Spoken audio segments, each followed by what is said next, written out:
I think the pre-flood world probably had greater air pressure and increased oxygen. Now what happens under those conditions? Not only does your hemoglobin in your bloodstream take on oxygen, your plasma will get oxygen saturated, which means you could run for hundreds of miles without getting tired.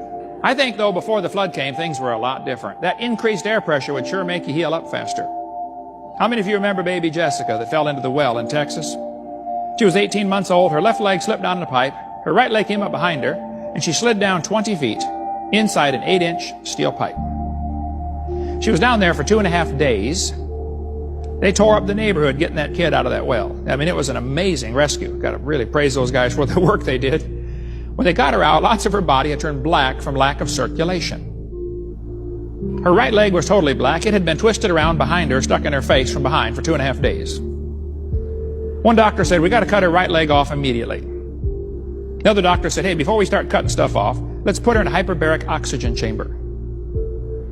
They stuck Jessica in a chamber, filled it up full of pure oxygen, and pumped it up to double normal pressure. Within a few hours, her leg turned pink. They restored circulation. In West Germany, they're treating all stroke patients with hyperbaric oxygen and getting amazing recovery from strokes. In England, they're treating multiple sclerosis. In India, they're treating leprosy with hyperbaric treatments. Here's a kid being treated for cerebral palsy.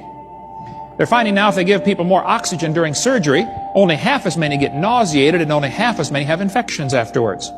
A friend of mine in Oregon has his own hyperbaric chamber, cost $250,000. He let me go in it for 6 times. They call it a dive. You sit in there, they close the door, and they pressurize it. I got up to triple atmospheric pressure.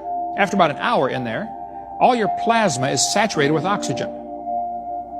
I got out. I felt like running around the world. I couldn't believe it.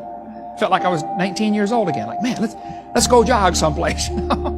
It's incredible, the energy level. Dr. Kei Mori in Tokyo, Keio University in Tokyo, started raising a tomato plant under pressurized carbon dioxide, so I've heard, and filtered sunlight. He blocked out the UV light.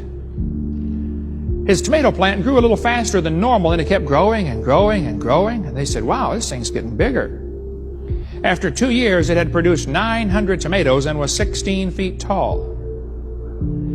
They moved it to a shopping center, built scaffolding to hold up the branches, and it kept growing and growing. They took it to Expo 85 and said, this plant might produce 10,000 tomatoes. It ended up growing 40 feet tall, producing 15,000 tomatoes in its lifetime. One tomato plant. That's a tomato tree. Now, this was a cherry tomato plant. You know, the little cherry tomatoes you put on your salad. But his tomatoes were coming off baseball size. Can you imagine if the whole world had hyperbaric conditions like that before the flood came? The plants would grow like crazy. You would need the dinosaurs just to mow the grass.